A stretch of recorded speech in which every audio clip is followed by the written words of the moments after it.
everyone. Thanks for joining me this morning. My name is Miss Olivia, and today we are going to be talking about some of the latest and greatest picture books that are available for checkout from the Cape May County Library. The first books that we are going to talk about today are actually two books featuring our favorite feline, Pete the Cat is back, in two new adventures.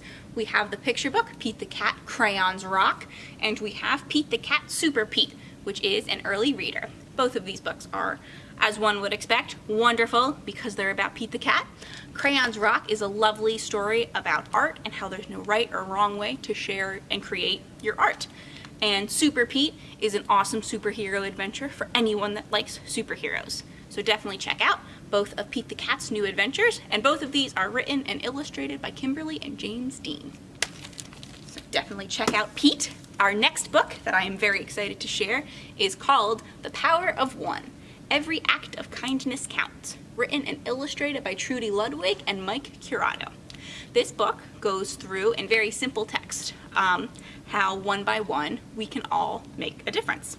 So there's very few words on each page. It relies a lot on the really, really pretty illustrations to tell the story.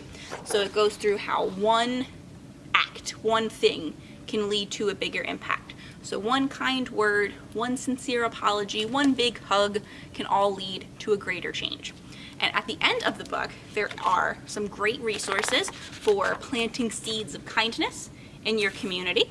There's also lists of recommended books about kindness, some great recommended websites about practicing kindness, really great resources in The Power of One. So definitely be sure to look that one up. Our next book is actually part of a series that I adore. The latest installation is How to Catch a Yeti, and it is written and illustrated by Adam Wallace and Andy Elkerton. So this book in particular, as you can imagine, is about a group of friends trying to capture a Yeti. It is told in rhyme, and it features these really bold and bright pictures that are really fun to look at. You can see the Yeti in just about every page, so it's fun to go through and try and find him. As I said before, this is part of a series, and there are a ton of these. So we have the new Yeti here, but there are also lots of holiday ones. There's How to Catch a Mermaid, How to Catch a Leprechaun, a Dragon for Lunar New Year, How to Catch a Turkey for Thanksgiving. And all of these feature a lot of STEM themes. There's a lot of building, a lot of planning, a lot of problem solving. There's also a lot of really great resources for building your own Yeti trap or mermaid trap online, and I'm going to link that below so that you guys can check out more of the How to Catch a Something series. Our next book is also part of the series. It is actually a sequel. It is called Rocket Says Clean Up, and it is written by Nathan Bryon and illustrated by Dapo Adeola. Rocket Says Clean Up is all about our main character, Rocket, and her brother, Jamal, visiting their grandparents who operate a wildlife sanctuary. In the book, they learn about safely interacting with the animals, as well as the problems of pollution. Rocket is so moved by what she sees that she organizes a large beach cleanup and educates her fellow beachgoers along the way about the dangers of pollution. And by the end, they are able to even create a beautiful upcycling art project with the trash that they collect.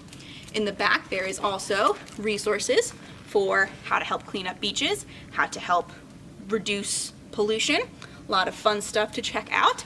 And as I mentioned, this is the sequel to Rocket Says Look Up, which is all about Rocket, again, and her brother Jamal, and appreciating the beauty and nature around us, particularly, in this case, the night sky. So definitely check out Rocket and her awesome adventures. And our last book of the day is probably my favorite of the day. It is called Soaked and is written and illustrated by Abi Cushman. This book, simply put, is about not letting anything or anyone rain on your parade, including the rain. So this is a group of animal friends, as you can see here, has their fun is sort of temporarily halted by a very, very severe rainstorm. During the day, nothing appears to be going Bear's way. He's kind of our main character. The rain starts, he loses his umbrella, his ice cream is ruined, everyone goes into the cave with him and it's really crowded. However, he tries a hula hoop at the end, and he sees how to make the best out of a bad situation. And sometimes you just need to hula hoop in the rain. to turn your day around. So certainly check out Soaked, again by Abi Cushman. Those are all the books I have to talk to you about today. You can pick up any of them from the Cape May County Library or request them for a curbside pickup. Thank you so much for watching. Enjoy the rest of your day. Bye.